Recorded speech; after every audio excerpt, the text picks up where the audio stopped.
본문들은요, 요한복음 9장입니다. 여러분들 읽어오셨을 텐데요. 오늘 말씀은 9장 24절부터 28절 말씀입니다. 오늘 우리에게 주신 하나님의 말씀 요한복음 9장 24절부터 28절 말씀입니다. 이에 그들이 맹인이었던 사람을 두 번째 불러 이르되 너는 하나님께 영광을 돌리라. 우리는 이 사람이 죄인인 줄 아노라. 대답하되 그가 죄인인지 내가 알지 못하나 한 가지 아는 것은 내가 맹인으로 있다가 지금 보는 그것이니이다. 그들이 이르되 그 사람이 내게 무엇을 하였느냐? 어떻게 내 눈을 뜨게 하였느냐? 대답하되 내가 이미 일렀어도 듣지 아니하고 어찌하여 다시 듣고자 하나이까? 당신들도 그의 제자가 되려 하나이까? 그들이 욕하여 이르되 너는 그의 제자이나 우리는 모세의 제자라. 이는 살아계신 예수 그리스도의 말씀입니다. 아멘. 요한복음 9장. 나면서부터 맹인되었던 사람이 눈을 떠서 보게 되었는데 이러한 기적이 여러분의 삶에도 일어나기를 소망하십니까? 여러분이 생각할 때는 이 육신의 눈을 뜨는 것이 기적입니까? 아니면 영의 눈을 뜨는 것이 기적입니까? 우리는 무엇을 답을 해야 하는지 너무나도 잘 알고 있습니다. 그런데 쉽게 나오지가 않아요. 왜? 우리의 삶에도 육신의 눈이 띄어지는 그러한 기적이 일어나기를 우리 모두가 소망하고 있기 때문이죠. 자, 이 두 눈을 뜨는 것이 기적 중에 최고의 기적이라고 생각한다면 여러분 매일 아침 눈을 뜰 때마다 어머머머머머 내 눈이 떴네 라고 하면서 감격하고 기뻐하고 춤을 추시죠. 여러분 아침에 눈을 뜰 때마다 기분이 좋아서 죽지요. 여러분 오늘 아침에도 눈을 뜨고 어머 내 눈이 띄어졌네 하면서 눈물 흘리다 오셨죠. 여러분 한번 생각을 해보세요. 여러분 눈을 뜨고 살던 사람이 죽든 눈을 뜨지 못한 사람이 살다가 죽든 죽으면 똑같아요. 여러분 그 사람이 눈을 뜨고 살았는지 닫고 살았는지 중요하지 않습니다. 아무런 차이가 없어요. 하지만 영의 눈이 열리고 닫히고의 문제는 죽음 이후의 삶을 완전히 달라지게 하기 때문에 영의 눈을 뜨는 것이 중요합니다. 천국에 가는 것이 얼마나 값진 일이고 소중한 일이고 반드시 해야 하는 일이라면 우리 예수님께서는 두 눈을 뽑아버리고 못 보는데요. 차라리 두 눈을 뽑아버리고 천국에 가는 것이 낫다라고 말씀하지 아니하셨습니까?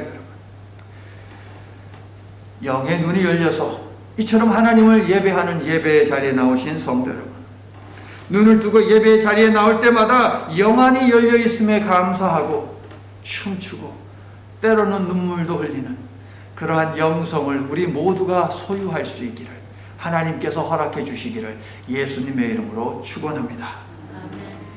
제자들이 질병과 죄를 연결시키는 말을 하지 않았어도 태어나면서부터 시각장애를 가지고 있었던 이 청년은 그가 얼마나 살았는지는 모르겠지만 13살 이상 산 것은 분명합니다. 얼마나 답답했을까요, 여러분? 얼마나 원망스러웠을까요, 여러분? 고뇌하고 억울하고 절망스러운 나날을 보냈을 것입니다. 그러나 예수님의 말씀을 듣는 순간 자신은 비극적 운명의 주인공이 아니라 하나님의 능력을 드러내는 주인공으로 바뀔 수 있다는 사실을 어렴풋이나마 깨닫게 되었다는 거예요. 여러분 영적인 눈이 열리기 시작한 것입니다. 성도 여러분 이처럼 믿음은 무엇이냐? 사건을 해석하는 힘이에요. 사건을 해석하는 힘이 믿음이요 믿음의 사람은 이 힘으로 사건을 바로 바라본다는 사실입니다. 생각해 보세요. 여러분 사실 고난 때문에 힘든 것이 아니죠.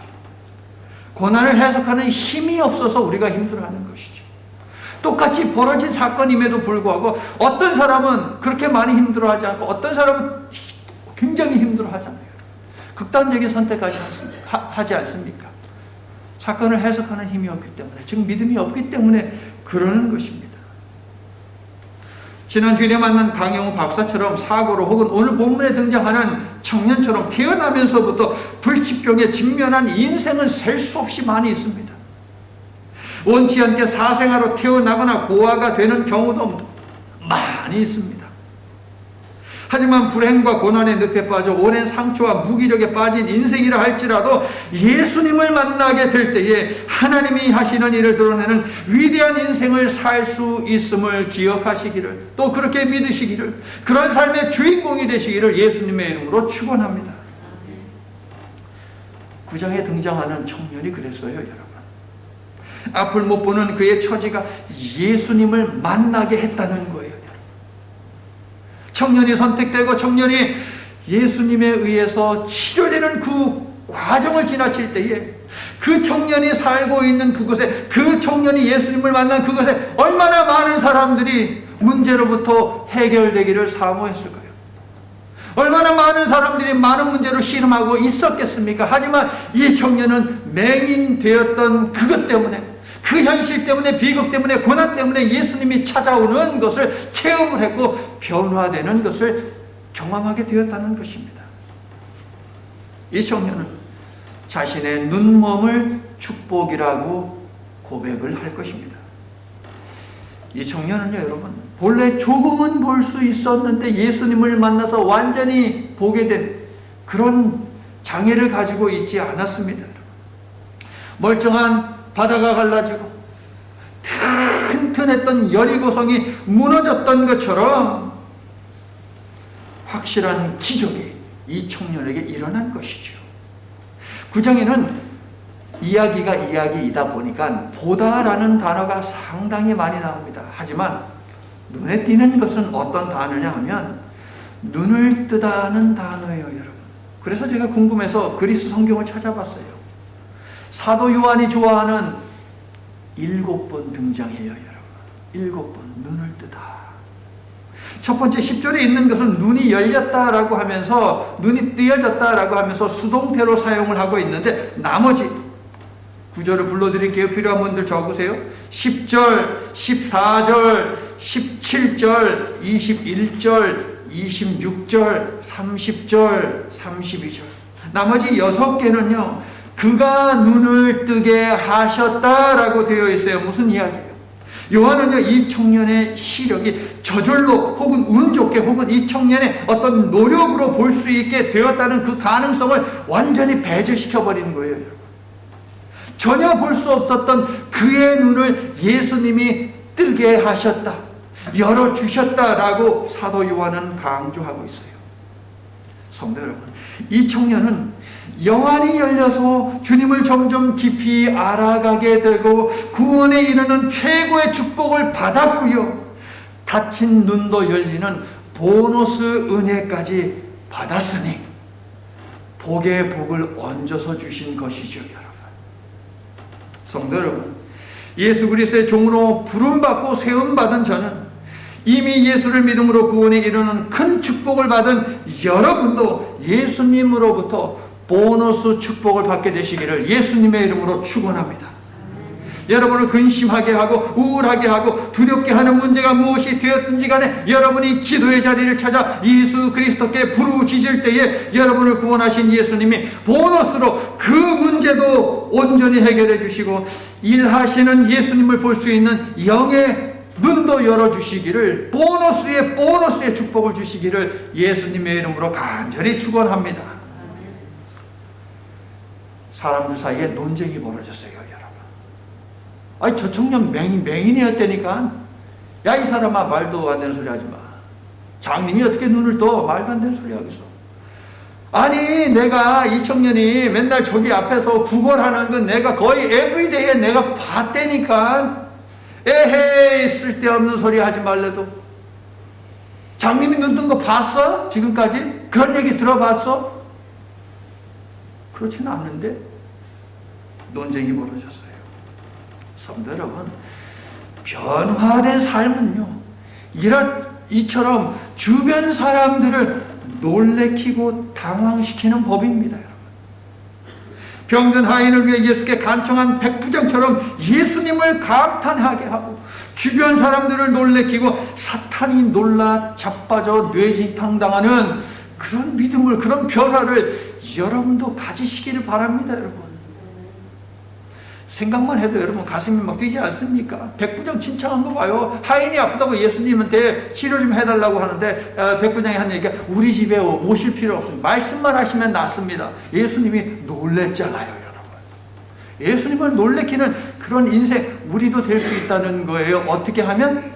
믿음이 들어가고 이 예수님으로 인해서 우리의 삶이 바뀌면 예수님이 놀라고, 제가 말씀드렸다시피 사탄이 놀라 그냥 뒤로 자빠져가지고 내진탕으로 그냥, 얼마나 복된 인생입니까, 여러분.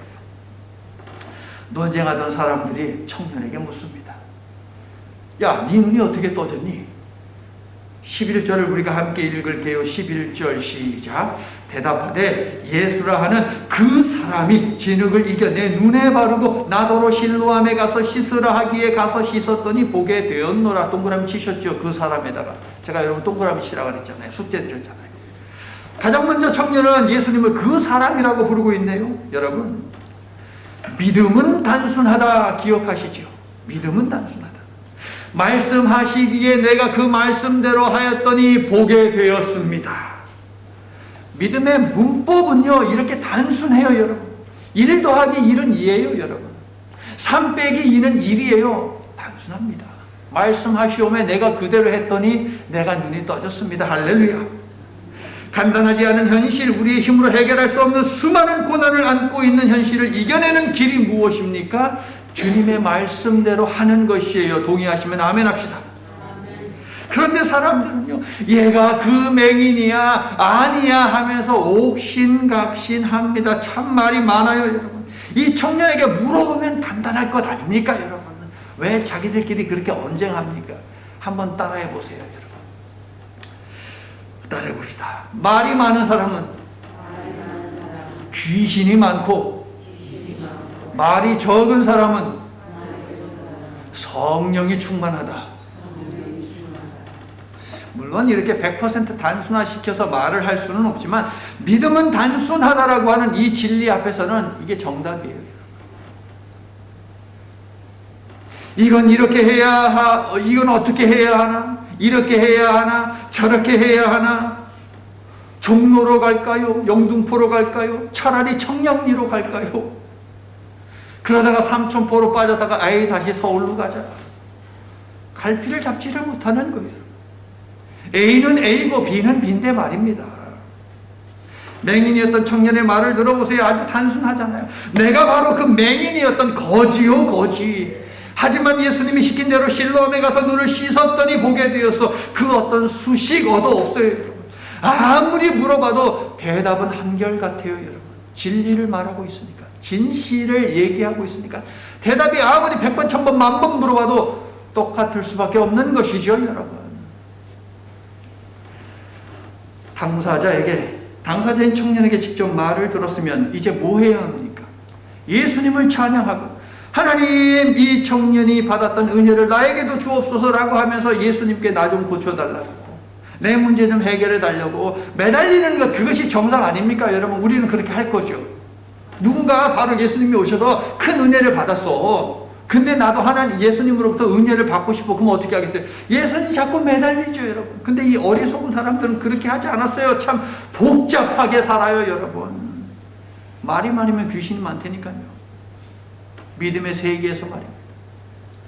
사람이란 본래 나에게 기적이 일어나지 않으면 믿으려 하지 않는 종자인가 봅니다. 남산에 가본 놈하고 안 가본 놈하고 싸우면 누가 이긴대요? 안 가본 놈이 이긴대요, 여러분. 말이 됩니까? 딱 그 형국입니다. 13절을 보세요.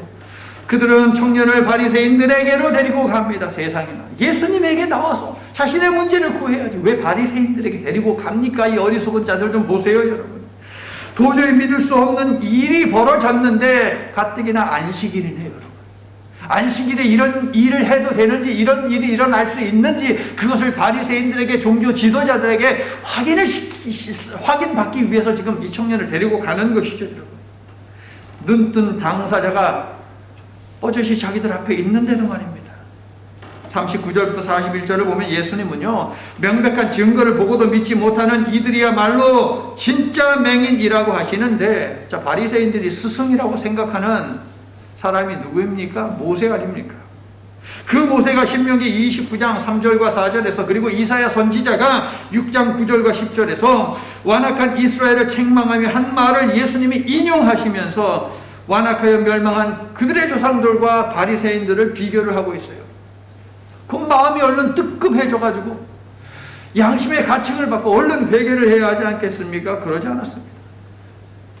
청년은 이런 자들 앞에서 다시 한번 자신에게 일어난 일을 말을 하고 11절을 보시면 여러분, 그것은 자신의 눈을 뜬 현상에 대한 설명이었다면, 자, 바리새인들에게 말을 하는 15절은 고백입니다. 이제 고백. 예수님을 그 사람이라고 했던 청년이 이제 예수님을 뭐라고 인정을 하느냐? 그분은 치유자다라고 15절에서 이야기하고 있는 거예요. 그건 좀 써넣어야 하겠죠. 예수님은 치유자다. 그 사람이 아니야. 이제 바뀌는 거예요. 나아가는 거예요. 예수님에 대한 청년의 이해와 믿음은 점진적으로 변화하며 점점 확실해지고 있는데, 자, 신앙생활 몇 해 하셨어요, 여러분? 여러분의 신앙은 점점 확실해지고 있습니까, 여러분? 여러분의 신앙의 삶은 점점점 성숙되고 있습니까, 여러분? 그런데 바리새인들은요, 이 청년이 눈을 뜬 사실에 놀라지도 기뻐하지도 않아요, 여러분. 전혀 반가워하지는 않습니다. 자세한 것은 내일 아침에 말씀을 드리겠지만 그들의 시스템에 대한 도전이었기 때문이에요. 이 청년이 낳은 것 자체가 시스템에 대한 도전이었어요. 그들은 무려 38년 동안, 그러니까 이 청년보다 2배 이상 불치병을 앓았을 사람이 낳았는데도 고침받은 날이 안식일이라는 이유로 그 사람의 치유와 회복을 기뻐하지 아니하고 오히려 정죄하며 시비를 걸었던 것, 우리는 요한복음 5장을 통해서 배우지 않았습니까? 이번에도 그들의 눈에는 맹인이 눈을 뜬 이 놀라운 하나님의 은혜의 역사가 보이지를 않아요.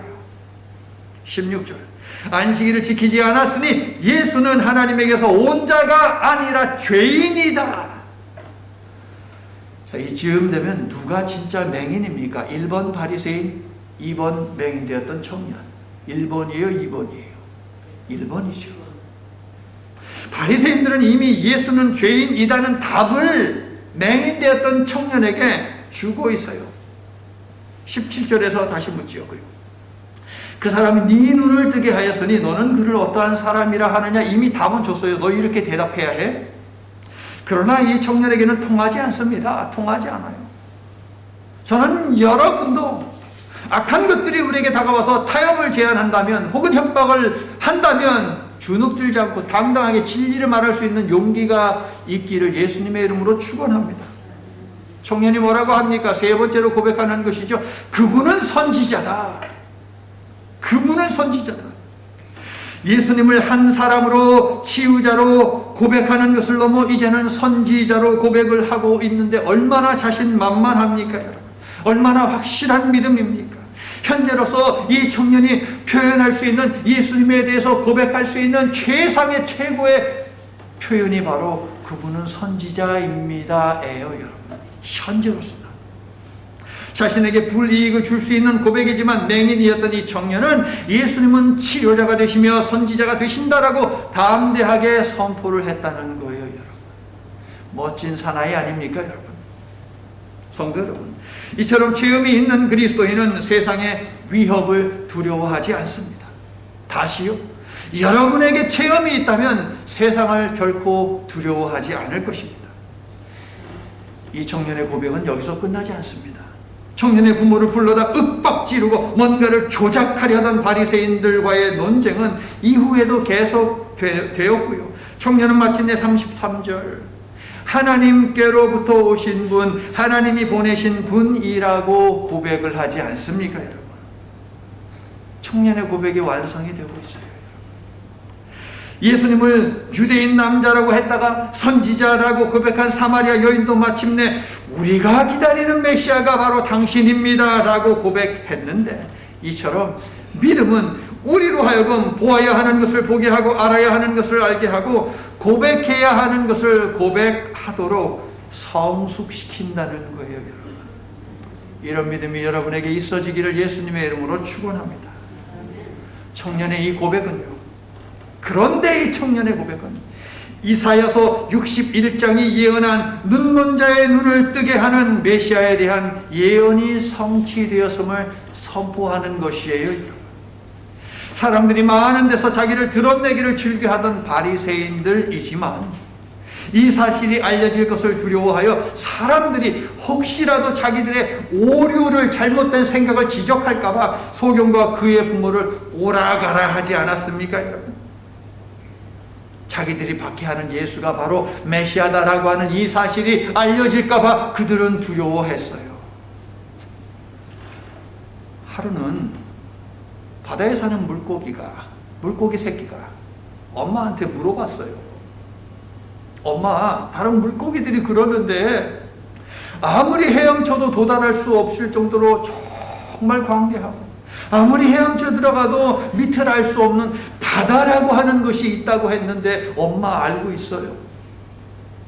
엄마가 대답합니다. 응, 들어는 봤어. 바다에 살면서도 자기가 바다에 살고 있는 것을 알지 못하지요. 세상에는요, 뭘 해도 믿지 않는 사람들이 참 많이 있습니다. 믿음이 있다고 주장하는 유대 종교 지도자들은 이 청년이 소경되었다는 것 자체를 믿지 않았습니다. 이 청년의 이웃들과 이 청년이 구걸하는 것을 목격한 수많은 증인들이 있음에도 불구하고 믿지 않기로 이미 결심했기 때문에 뭘 해도 믿지 않는 것입니다. 바리새인들은 메시아를 기다린다고 하면서도 메시아를 알아보지 못했지요. 이 물고기 어미처럼 말입니다. 이들이 예수님을 거부하는 근거가 그렇다면 무엇입니까? 그들의 전통적인 메시아 사상, 그리고 그들이 만든 율법이에요, 여러분. 율법을 토대로, 전통을 토대로 메시아 그분을 거부했어요. 이 두 가지 모두 그들의 기득권을 유지하는 것과 관계가 되어 있습니다. 눈뜬 맹인 청년과 말이 통하지 않자 바리새인들은 이번에는 맹인의 부모를 소환합니다. 말이 통하지 않는다는 것은 무엇입니까? 청년의 입장이 확고하다는 것이죠. 또한 그에게서 예수님을 죽일 그 어떠한 명분도 찾을 수 없다는 것입니다. 그리고 그를 설득시키거나 회유할 수 없다는 말이지요, 여러분. 예수님을 향한 여러분의 믿음이 이처럼 확고할 수 있으면 좋겠습니다. 이들이 부모를 오라고 한 것은 사실 여부를 확인하기 위해서가 아니죠. 종교적 오만과 편견으로 가득한 자신들을 만족시켜 줄 만한 답을 만들어내기 위해서. 얘가 맹인으로 태어난 너희 아들이냐? 네. 그렇다면 너희 아들이 어떻게 보게 되었느냐? 얘는 이미 장성했으니까 직접 물어보시오. 자, 부모의 이 말은요, 첫째, 아들이 13살이 넘었으니 그의 말은 법적 효력이 있는 증언이라는 말입니다. 항변이에요. 그렇게 함으로 바리새인들을 비판했다고 볼 수도 있겠습니다. 두 번째로 22절하고 연결해서 부모의 말을 이해하면 예수님에 대해서 좋게 얘기하면 유대교에서 출교당하는, 그래서 각종 불이익을 당하게 되니까 두려워서 대답을 회피한 것이다 라고 또한 볼 수 있습니다. 두 번째 해석이 맞을 텐데요. 자식이 눈을 떠서 기쁜 맹인의 부모에게 예수님은 단지 치유자일 뿐이에요, 여러분. 자신의 모든 것을 걸고 따라야 하는 구원자가 아니었다는 것이죠, 여러분. 그래서 지난 주일날 제가 계속 강조한 것이에요.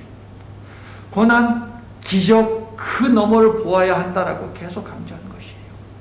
기적 그 너머를 보아야 한다. 성도 여러분, 진리를 왜곡하는 것도 문제이지만 고난이 두려워서 진리를 감추는 것, 그것도 문제 아닙니까, 여러분? 기적만 보면 이런 사단이 나는 것이에요, 여러분. 기적이 주는 기쁨은 잠깐입니다. 또 다른 고난이 찾아오면, 그런데 기적이 내 삶에 일어나지 아니하면 은혜를 금방 잃어버립니다. 은혜 베푸신 주님을 외면하게 되죠, 여러분. 그래서 기적 그 너머를 보라고 지난주에 계속 여러분들에게 강조를 드렸던 것입니다. 9장이 우리들에게 던지는 것입니다. 맹인이었던 청년의 부모를 어떻게든 구워 삶아 보려고 했는데 너무나 싱겁게 실패하자 이들은 다시 맹인 되었던 청년을 소환합니다. 확인할 것이 있어서가 아니죠. 윽박지르고 회유하기 위해서죠. 자, 24절을 보세요. 너는 하나님께 영광을 돌려라. 자, 이 말은요, 여러분, 당시 법정에서 위증하지 않겠다고 맹세해. 나는 다다다다다 맹세합니다. 라듯이 이 말이에요, 여러분. 너는 하나님께 영광을 돌려라. 바로 그것이에요. 진실을 말하겠다고 하나님 앞에서 약속하라는 것이죠. 자, 그런데 유대주의자들은 여기까지만 말하지 않았어요. 하나님께 영광을 돌려라. 여기까지만 얘기하는 게 법정에서 하는 말이에요. 그런데 뭐라고 연결해서 말합니까? 우리는 예수가 죄인인 것을 아노라. 이렇게 추가한 의도가 무엇입니까? 예수가 죄인이라고 말하라는 것이죠. 무언의 압력을 행사하는 것이에요. 하나님께 영광을 돌려라라고 하면서 하나님 앞에 맹세해라. 하나님 앞에서 진리를 말하도록 하여라라고 맹인 청년에게 말을 하면서도 불구하고 거짓을 말하라고 조장한다? 이들이 무슨 종교 지도자입니까, 여러분? 자기들이 원하는 답을 제시해놓고 너는 다만 동의하라 라고 하는 것. 정의롭고 공평해야 하는 유대인 최고 법정에서 할 수 있는 말이 아니죠.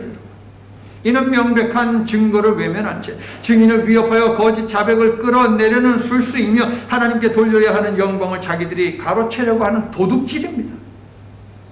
이런 방법은 불의한 권력의 체제를 유지하기 위해서 쓰는 전형적인 방법인 것을 우리 너무나도 잘 알고 있잖아요, 여러분. 한국에서 살아온 우리 너무나도 잘 알고 있지 않습니까? 십계명을 파괴하고 하나님을 모독하고 거역하는 자들을 향해 맹인되었던 청년이 이제 말을 하는데 27절. 도대체 몇 번이나 말을 해야 알아듣겠습니까? 당신들도 예수의 제자가 되려고 하는 것입니까? 자, 그러자 유대 종교 지도자들 이제 이성을 놓아버렸어요. 감정을 통제하지 못합니다. 욕하고 분노해요. 욕하다라는 단어는요, 결코 신성한 법정에서 사용해서는 안 되는 말이에요, 여러분. 하나님 앞에서 저들은 욕을 하고 있어요. 그런데 재판석에 앉아있는 자들, 저들이 욕을 하고 있다고요. 진실과 정의와 공평은 필요 없고 어떻게든 혐의를 뒤집어 씌워 예수만 처리하면 된다고 그들은 이미 결의했기 때문이죠. 재판이 길어질수록 계속될수록 예수님에 대한 이 청년의 믿음은 확고해집니다.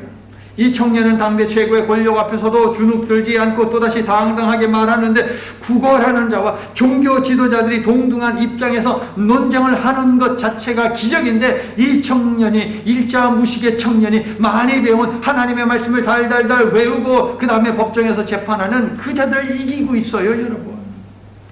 30절. 참 이상하네. 예수님이 분명 내 눈을 뜨게 했는데 모세의 제자라 주장하며 모세의 율법을 줄줄줄 외우는 자들은 예수님이 어디에서 왔는지를 모른다고 하네. 당신들은 유대 종교 지도자리니 그러면 내가 두 가지만 물어봅시다. 30절을 제가 풀어서 설명하는 거예요. 여러분, 첫째, 하나님이 죄인의 기도를 들으십니까? 아니면 하나님의 뜻대로 행하는 경건한 사람의 기도를 들으십니까? 둘째, 창세 이후로 태어나면서 앞을 못 본 사람의 눈을 뜨게 한 일이 있습니까? 일자무식에 맹인되었던 청년은 모세의 제자라고 주장하는 자들 앞에서 위대한 선지자라고 너희들이 믿고 있는 모세도 하지 못한 일을 이 사람이 하셨는데 이 사람이 선인인지 악인인지 죄인인지 의인인지 분별하지 못하느냐 이놈들 하면서 호통을 치는 거예요. 지금 30절은 여러분이 보기에 누가 율법과 예언서를 제대로 알고 있는 진정한 랍비입니까?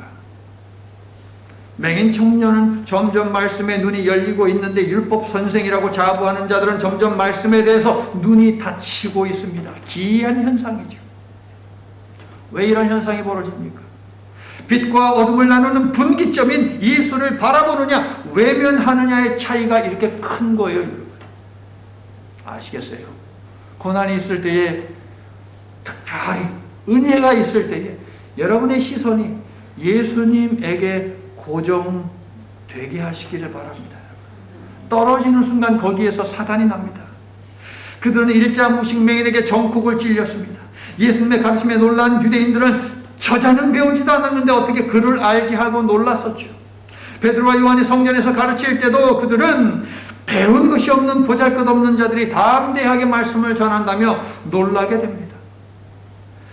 배움이 짧아서 복음 전하는 것을 주저하고 두려워하는 분이 계신다면 잘 들으시기를 바랍니다. 이 청년이 성경 박사들에게 담대히 하나님의 말씀을 선포할 수 있었던 것은 그의 마음에 예수님이 계시기 때문이에요. 여러분, 성도 여러분, 예수님을 중심에 모신 한 성도의 변화는 반드시 큰 능력을 드러내게 마련입니다. 그러므로 여러분의 마음과 생각의 한복판에도 예수님이 항상 있게 하시기를 예수님의 이름으로 축원합니다. 그 이야기를 하나 해드릴게요. 1984년 8월 2일 새벽 2시 36살의 한 남자가 평소처럼 밤늦게까지 술을 마신 후에 집에 왔습니다. 그의 아내는 남편을 기다리다 너무 지치고 힘들어서 탁자 위에 얼굴을 대고 자고 있었어요. 그 남편이 보니까 공책이 하나 펼쳐져 있어요. 보니까 뭐라고 막 적었어. 아이고, 일기장인가 보다. 아내의 속마음이 궁금했습니다. 그래서 그 일기장을 읽었어요. 나는 오늘도 버스를 타고 수유리 너머로 갔다. 시골길을 하염없이 걸으면서 오늘도 어김없이 죽음을 생각했다. 약을 먹고 죽을까? 아니면 손목을 그어 죽을까? 그러나 그것은 내가 취할 길이 아님을 나는 한 번 더 확인하고 돌아왔다. 나를 살리기 위해 십자가에서 돌아가신 주님께서 주님의 뜻을 위해 내게 주신 남편이므로 나는 사랑해야만 한다. 나는 할 수 없지만 주님께서 사랑하라 명령하심으로 나는 사랑해야만 한다. 주님, 도와주세요. 나의 약함을 주님께서 잘 아시잖아요. 아내의 글을 읽는 손은 떨렸고 심장은 멎는 것 같았다. 눈에서는 눈물이 쏟아졌고 귀에서는 큰 북소리가 들리는 듯했다. 도저히 그 자리에 서 있을 수 없어 서재로 들어가 소리를 죽여가며 하염없이 울었다. 아내는 천사와 같은 존재였다. 그런 아내가 나 하나만 믿고 살다가 나로 인해 죽음을 생각하고 있을 때 나는 어디서 무엇을 하고 있었단 말인가? 아내가 오직 주님을 믿는 믿음 때문에 자신의 슬픔을 감추고 웃음으로 나를 대해줄 때 나는 단 한 번이라도 아내를 진심으로 대한 적이 있었던가? 아내가 죽음을 생각하는 그 순간에도 나는 환락의 현장에서 나의 쾌락만을 쫓아 살아왔던 한심한 남편이 아닌가? 그럼에도 나는 이상적인 배우자, 멋진 남편, 괜찮은 남자, 능력 있는 청년으로 착각하며 자기 도시에 빠져 살아왔다.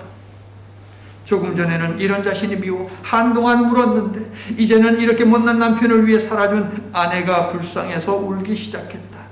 남편같지 않은 못난 남편 탓에 아내는 얼마나 많은 밤을 지새우며 울었을까?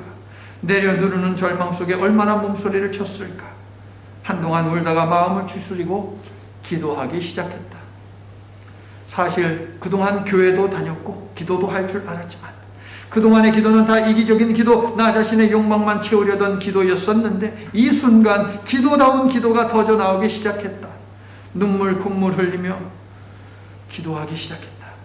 그러다가 주님의 음성을 듣기 시작했다. 나의 사랑하는 제철아, 나는 너를 한 번도 버린 적이 없단다. 나는 깜짝 놀랐고 그 음성은 계속되었다. 네가 나를 버리던 그 순간에도 나는 줄곧 너와 함께 있었단다. 앞으로도 나는 영원토록 너와 함께 할 것이다.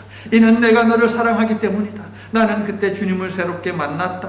살아계신 주님을 보는 눈이 떠지고 주의 음성 듣는 귀도 열렸다.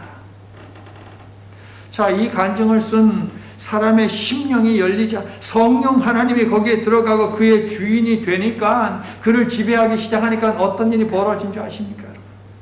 그토록 즐기던 술과 담배와 도박이 역겨워졌어요. 여러분, 인간의 힘으로 끊을 수 있는 것이 아닙니다. 성령님이 도와주셔야 돼요.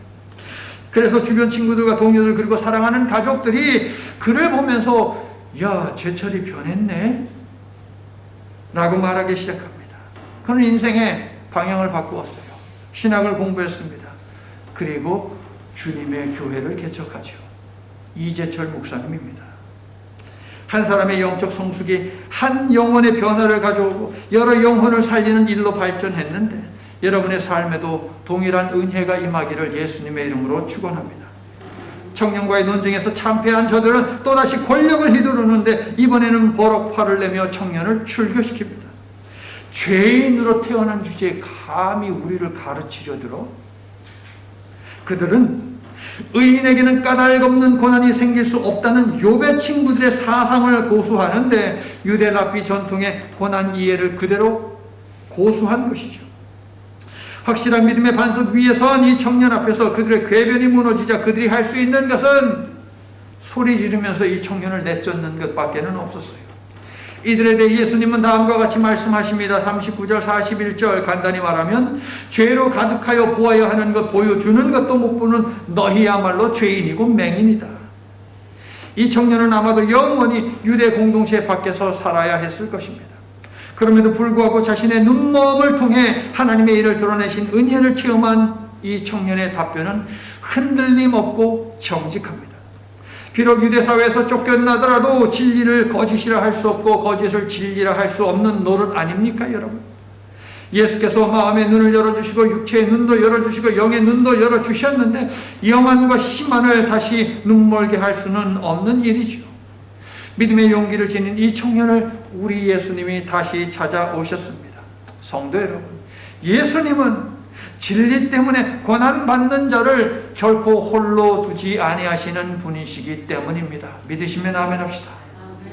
의인은 고난이 많으나 여호와께서 그 모든 고난에서 건지시는도다. 청년을 만난 예수님은 그의 영적인 눈이 더 밝아져 담대해지도록 자신을 계시하십니다. 나는 구약이 예언한 심판의 왕으로 오실 메시아다, 인자다.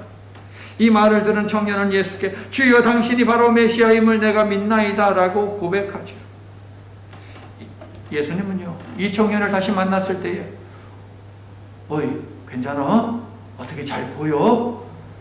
묻지 않으셨어요. 뭐라고 물으십니까? 네가 나를 믿느냐? 영성으로 가기 위한 질문입니다. 여러분, 네가 나를 믿느냐? 맹인 청년을 비롯하여 많은 유대인들 그리고 현대 지성인들 모두 예수님이 누구냐라고 물어왔습니다. 필요한 질문입니다. 그러나 그 질문과 답에 대해 아무리 사색하고 깊은 깨달음이 있다 하더라도 예수님이 누구냐라는 질문을 우리 육신의 필요는 채워줄 수 있을지 모르지만 우리의 지적 욕구에 만족을 줄 수 있을지는 모르지만 우리의 영혼에 필요한 구원과 영생은 결코 주지 못해요. 여러분, 구원을 원하는 모든 사람들은 볼 수 있느냐 못 보느냐의 문제가 아니라 예수님을 믿느냐라는 질문에 직면해야 하고 이 질문에 대해서 아멘 내가 믿습니다 라고 답을 해야 합니다. 성도 여러분, 예수님은 우리가 생각해야 하는 사색의 대상이 아닙니다. 예수님은 우리가 만나고 고백하고 믿어야 하는 믿음의 대상이죠. 아멘이세요? 예수님은 사마리아 여인을 만나기 위해 사마리아를 통과해 갈릴리로 가셨습니다. 38년 된 병자를 찾아가셨습니다. 의심 많은 도마에게도 찾아가셨습니다. 그리고 물으셨습니다. 네가 나를 믿느냐? 성도 여러분, 예수님은 오늘도 우리를 찾아오셨습니다. 바로 여러분 곁에 계십니다. 그 예수님을 거절하지 마시기를 바랍니다. 나를 믿느냐고 물으시는 예수님께 오늘도 자신 있게 고백하시기를 바랍니다. 너는 내가 세상에 생명을 주는 빛임을 믿느냐? 영생으로 가기 위한 질문입니다. 여러분의 답은 아멘입니까? 노멘입니까? 아멘. 이성에서, 감성에서, 지성에서, 그리고 채성에서 영성으로 나아가십시오. 믿음을 묻는 주님의 질문 앞에 아멘함으로 영적인 눈이 열리고 맹인 청년처럼 보너스의 축복도 받아 누리는 우리 모두가 될 수 있기를 우리의 영의 눈과 마음의 눈과 육신의 눈을 열어 보게 하시는 예수 그리스도의 이름으로 간절히 축원합니다. 아멘. 말씀으로 세상을 창조하신 하나님, 생명의 말씀이 하나님께 있사오니 저희가 항상 하나님 말씀 묵상하기를 즐겨하겠습니다. 우리에게 듣는 귀 보는 눈을 허락해 주시옵소서. 활짝 열려 주님과 통하는 영성, 멸망이 아닌 구원으로 향하는 영성을 갖도록 우리에게 은혜 베풀어 주시옵소서. 예수님 이름으로 기도드립니다. 아멘.